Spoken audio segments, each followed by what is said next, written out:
कहाँ से हैदराबाद में है आपका? नहीं कराची में। कराची में भूषालय जो है ना बिठाया हाँ मतलब कहीं अगर आप ऐसी एग्जीबिशन में जा रहे हो तो क्या चार्जेस का लेंगे?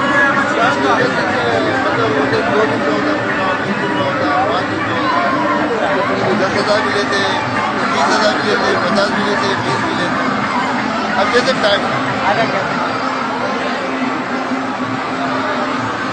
अच्छा बना है माशाल्लाह बहुत। मेहनत और कुछ नहीं है। हाँ